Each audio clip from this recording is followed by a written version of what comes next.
when you watch a film about that, you can understand what's the mentality about everything that's happening and how people are suffering there. And it brings that issue closer to your heart and sometimes can make you make an effort to change the world. So that's the beauty of film and TV for me.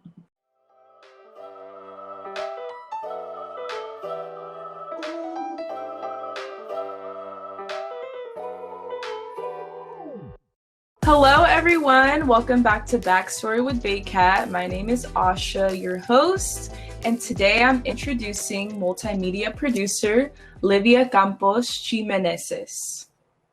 Yay! Hi, Asha. Yay! How are you? Super excited to be here. Yes, we're so stoked to have you on the show, and it's so great to meet you and have this time to get to know you. Thank you for coming on the show. Thank you for having me. Cool. So we here at BAYCAT, we're a family, a collective of many different backgrounds, many different art styles and perspectives. And yeah, that's basically why we're here, to get to know you more and to ask you a few questions today. We'd love to talk to you more about your background, where you come from, and how that basically motivates you as an artist. So coming from Brazil, what was it like growing up there? So like you said, I'm originally from Brazil, from the state of São Paulo. And I always had this willingness to learn other languages. I loved reading books about other peoples and taste different foods. I loved going to theater and watching Brazilian and foreign films and TV shows when I was growing up. So I always had this dream of being a writer and working in the film industry or in theater, something like performance related. But I grew up in a middle-class family in Brazil, and we don't have an industry per se. And I'm from the state of São Paulo, São Paulo is like New York in Brazil. So it's very cosmopolitan. It's a huge city, but I grew up in the countryside. So it's very different. It's like growing up in Colorado when I am right now, which is like a great state. But, we are kind of far away from the big cities. My parents were like very conservative, and they didn't allow me to go to film school when I was applying for colleges as I wanted to. And because I loved learning new languages and I loved discussing politics and like international relations seemed something, I don't know, something that I wanted to pursue as a career. So I went to school and got a major in international relations and ended up going to get a master's in history and studied immigration in the European Union and securitization about immigration, and thought that I would be in academia. And I actually was a professor in a private college in Brazil for some time.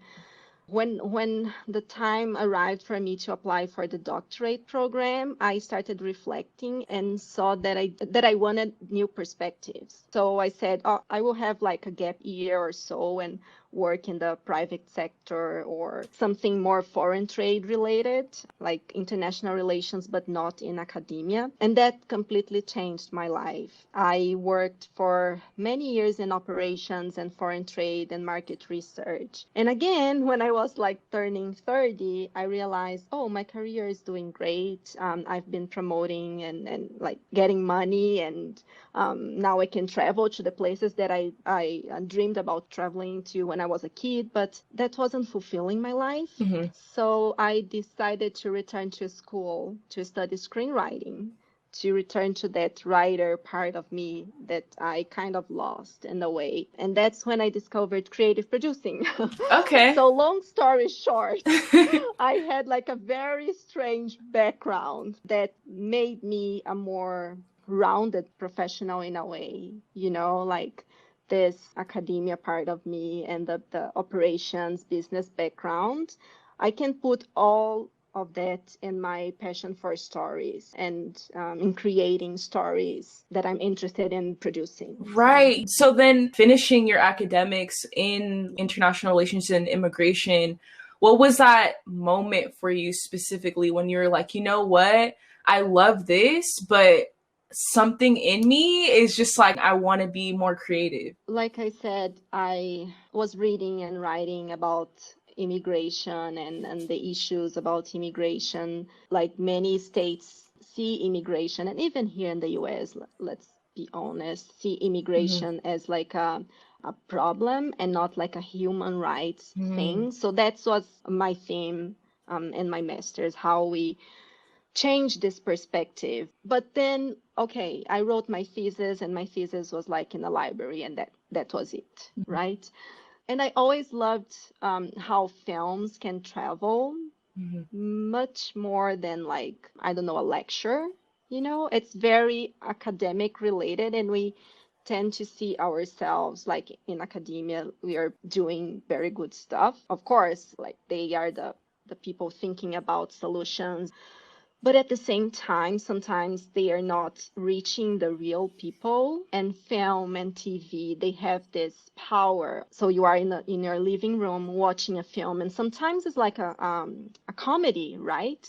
And there is a diverse person, and then you start a discussion with your parents about what diverse means, what's an immigrant. I think it has a power that I couldn't see in academia. And that's when I said I wanted to do something with the knowledge that I gain and propel that in a way that other people can also discuss these and talk about these issues. And I think that's the beauty of the direction that the industry is headed towards as well. Like people being more socially conscious and aware of things and actually wanting to listen. When we see the world through the lenses of others who are actually experiencing it in film and in TV, it makes more relatable to us. It's not too far away, like when we, I don't know, watch a film about the war in Afghanistan, for example. Sometimes it's like so far away from us. It's so far away from us if you're not like in a military family or something like that. But when you watch a film about that, you can understand what's the mentality about everything that's happening and how people are suffering there. And it brings that issue closer to your heart and sometimes can make you make an effort to change the world. So that's the beauty of film and TV for me. Definitely, definitely.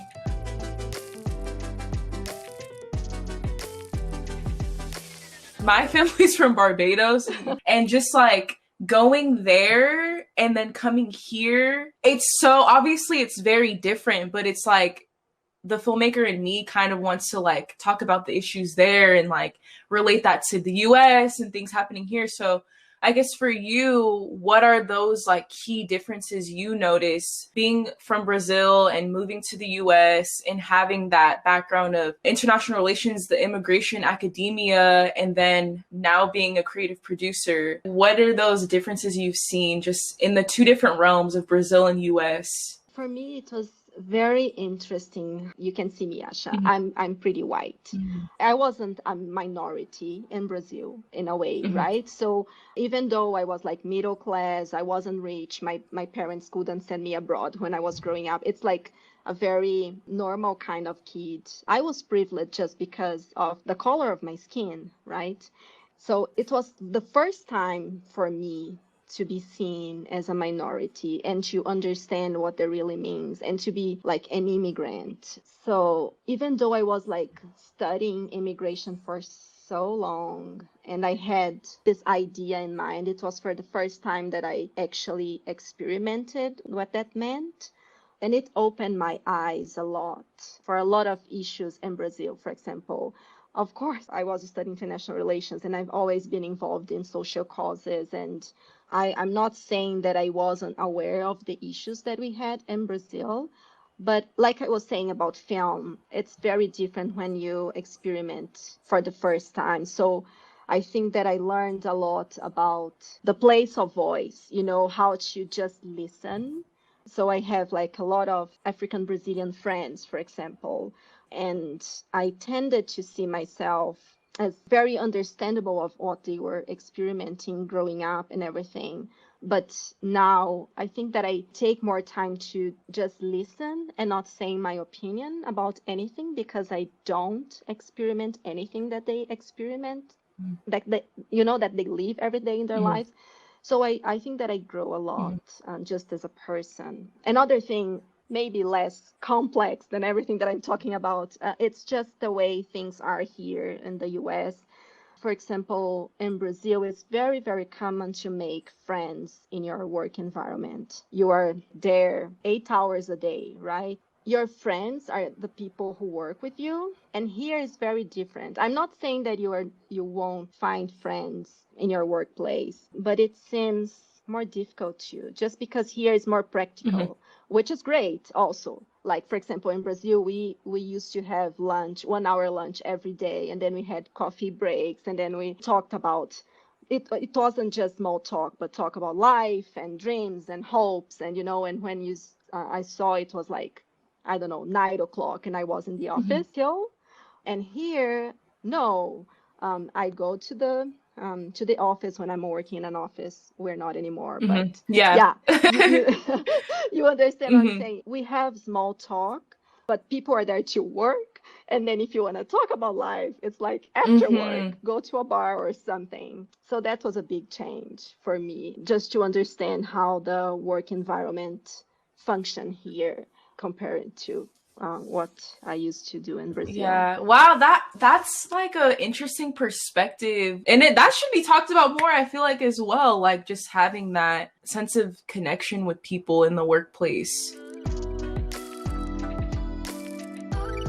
So yeah, I want to ask you a little bit more about film stuff specifically and get into more of your creative style and, what makes you unique as a creative producer. What other kinds of subjects or main themes would you like to include in your work? I love social impact stories and stories that make us reflect on real life issues. For example, I produced a short film that's currently in post right now about a woman who suffers from anxiety and panic attack as a result of being separated from her mother in a detention center when she was a child.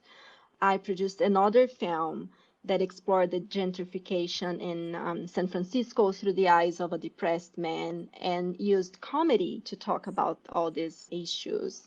Right now, I'm producing a feature that is about an undocumented woman living in New York who finds love in the US but sees unhappiness coming after her due to her legal status. So I really like stories that bring us to the reality in a way. That's the kind of stories that I like watching. And it's the kind of stories that I want to produce. I think that maybe drama is the thing that I'm more interested in, but I really like documentaries, for example, and how they have a power to bring stories that sometimes you're not talking about in the main media or things like that. Yeah, it's kind of like bringing the nonfiction elements into a fictional story, like using that drama and power and captivation with the sometimes difficult topics, of the nonfiction realm and like merging those two together. It's so hard. Sometimes we think that development takes forever, which is true. Like to have a right script is really hard. Oh, but post-production can be a nightmare. Yeah.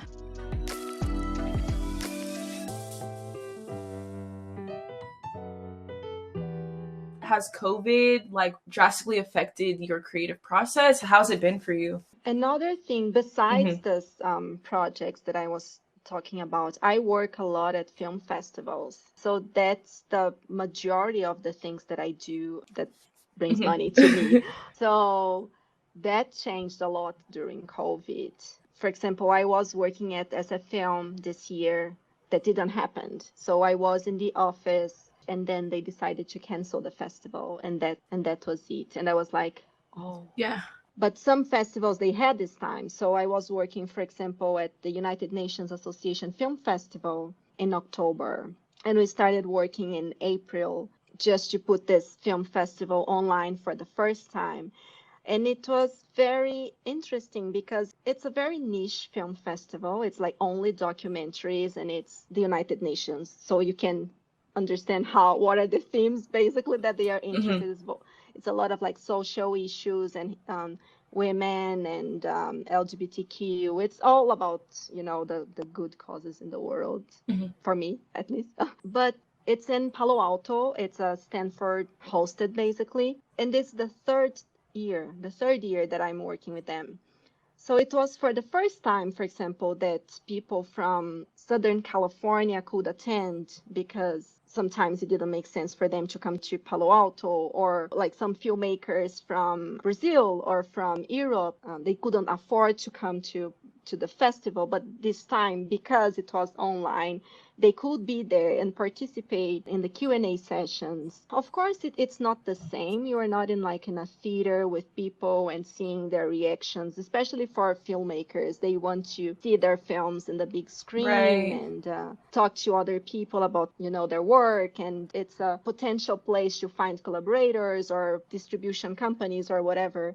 But it was interesting how, like, for example, for this festival that I was mentioning, they had much more people attending that they used to have in person. Okay. I think that for the future, all film festivals, maybe they will have this hybrid kind of experience, because it's more inclusive in a way, especially if you are in a festival with a short film. Many festivals, they provide like a stipend or something for the feature films, right? But not for the short films. So if you are like a short filmmaker from Barbados, for Yeah. example, and you don't get a grant or something, you are not coming to the US just for like one screening. The pandemic is worse in any cases, but it opened our eyes for possibilities. And I think that the film festivals were very smart in doing that. We would love to hear more about your short film that's currently in post-production. I know we kind of touched on it a little bit. What is it about, and why did you make the project? So the project is called Snatching Love. It's about a woman who's suffering from anxiety and panic attacks because of being separated from her mother when she was a child, immigrating to the United States. The director found me. She's from Mexico. Her name is Arly Flores. She's been living in the Bay Area for many, many years, and she's a social worker, basically. So she's been working with the community, especially with the undocumented community, for many years as like an interpreter for hospital visits and things like that. She was like hearing these stories about the detention center, and it was in the end of 2018. So a lot of things we unfortunately know were happening at that time.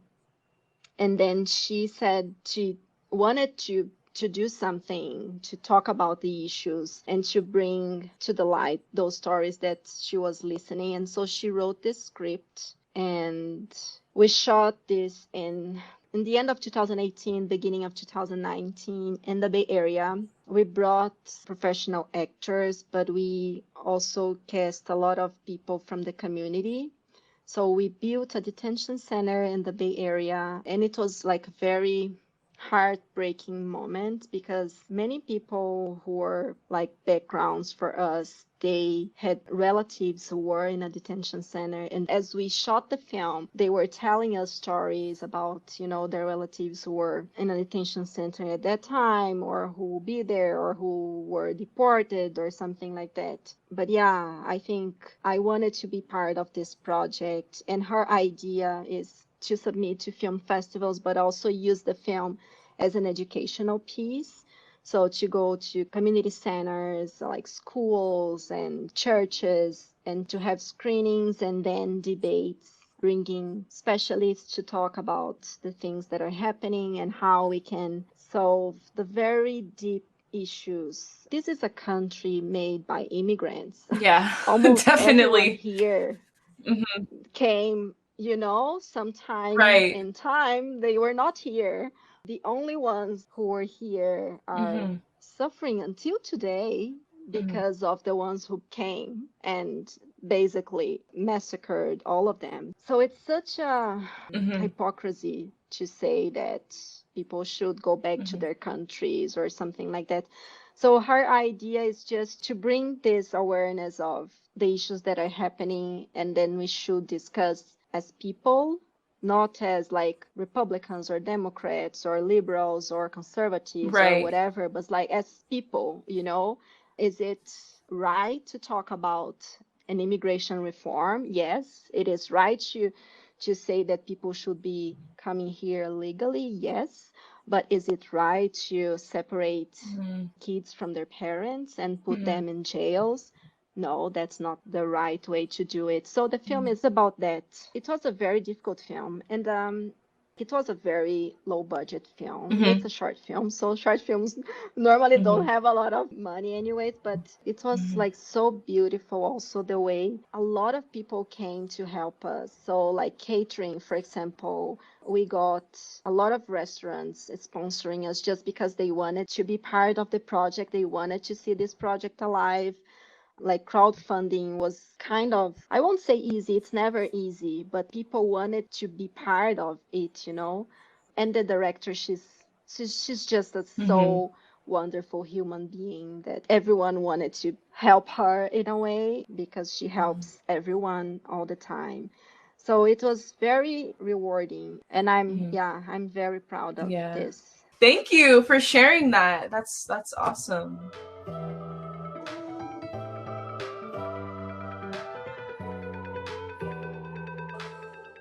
Through your experience, you know, moving from Brazil to here, and then your academic work and film festival work, how did BAYCAT come into the picture?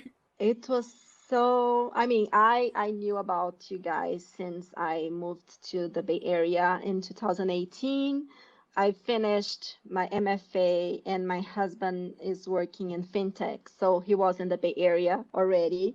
And then I started looking for places just to, you know, to learn more about the landscape in the Bay. And then I learned about you guys, and I think that I attended some of the events or something. But I was producing a small film festival in Oakland. It's called the Real Impact Film Festival. And Theo called me one day because a friend of mine used to be a mentor at BAYCAT, and he was looking for someone for the program, blah, blah, blah. So I mentioned what I was doing and everything, and I started talking about the film festival, and he said, "I'm going to this film festival." I didn't know you were. It was like, yeah, we weren't expecting to be. But I think, like I said, because of the things that I'm interested in, bringing more diverse voices to the industry and just exposing like teenagers and people of color to this beautiful world of film. That's something that I'm interested in, and it's everything about BAYCAT. Would you like to share some more about your project called Yes. Grow Together? So Grow Together is a community for Brazilian women living abroad. And when we are thinking about living abroad, everything is a party, right? Especially if, like, for example, I've never lived abroad before. So this is the first time that I'm living abroad. And I had traveled to the US before, and I grew up watching like Friends and Seinfeld, and you know, so I thought that I understood everything about the US, and that I really understood English, that I spoke English really, really well. And then I went to live in North Carolina. And the Southern accent is not an easy one for a Brazilian. So it was like a really amazing 3 times of my life. I mean, I can understand everyone right now because it was like, it was really interesting, and I really understood it. It's not all about New York. Like I said, I grew up watching Friends and Seinfeld and things about like New York or LA, blah blah. But I had no clue about North Carolina. North Carolina for me was like the name of a state, right? So it was really interesting to learn more about like their food and the real United States in a way. I have very good friends who are still there, and I really miss that place. It's a very conservative state, it's true, but people are so friendly. I mean, I had the 3 good years of my life, I would say, in North Carolina. So when I moved to the Bay Area, and I'll talk about growth together. When I moved to the Bay Area, it's a very different space. It's much more diverse and people are more liberal, and it's like very good because it connects more to my way of being. But at the same time, it was really hard to make friends. Like I said, you're not often making friends when you're working, and especially in film, because I'm a freelance. I'm always moving from projects to project. I meet a lot of people, but I wasn't like making friends. I wanted to talk about my deep feelings, and I wanted to talk about politics. So that's when I started looking for a community that I could be part of, and I discovered Grow Together. They were just starting. The founder, she's a woman who came with her husband, who was like an expat, and she was his partner. So she was trying to find her community as well, and she was looking for women to help her create this sense of community abroad. And we are not only in the US, but we have some volunteers in Europe, in Canada, in other places in the world as well. And it's the idea of saying that it's fun to live abroad. You are learning a lot, tasting different foods and improving your English or whatever language where you're living. But it's also very difficult process. You are like completely alone sometimes. And if you don't find a community in our case, of women, we tend to think that we are alone, that we are the only ones experiencing it, right? So like for many expats who are like partners, for example, their husband or wives, they come transferred, and then they start looking for jobs. For example, they can't find, and they used to have a great career in their countries, right? So they started feeling that I'm useless. Starting over completely. That's a lot. Exactly. And then it's a lot, and you have the feeling that you are the only one, so it can lead to like depression and anxiety and things like that. So the idea of Grow Together is we have events every month, and it's everything online. We called some specialists in a certain theme, for example, I don't know, a health coach, a designer, and then we bring women together to learn about different things, but also to talk among one another and learn and share, their experiences. And the idea is that we make friends, we find mentors, and we can see that it's hard, but it's also very good to be in a country that's not our own. And then this is an experience that we can say that it's hard. We don't need to be afraid of saying that, because it's not hard just for us. Right. It's hard for everyone, in different Definitely. ways, Yeah. So yeah, that's the main idea of the group, to find others that can share the experience. And that's and awesome. friends. Wow. Are there any of your social media that you'd like to share with us, or any other organizations that you'd love to share? I'm on Instagram and LinkedIn. So it's my name, LIVIACDEMENEZES.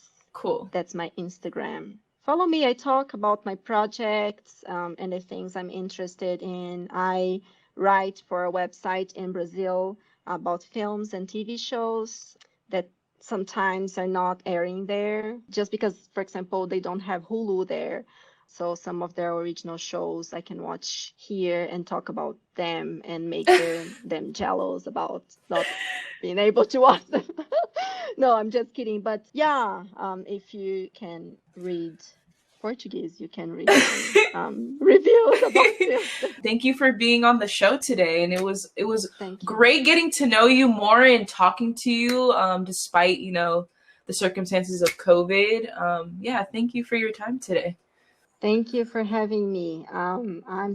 Like I said, I'm a fan of BAYCAT since I've known you guys. So yeah, I cheer everything that you guys are doing. Yay, so I'm happy to be cool. here.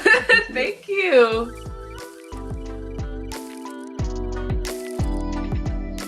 Thanks for joining us today on Backstory with BAYCAT. If you enjoyed our conversation, Please subscribe and leave a review for our podcast. All social media handles and website links mentioned are in the show notes below. Until next time, stay creative.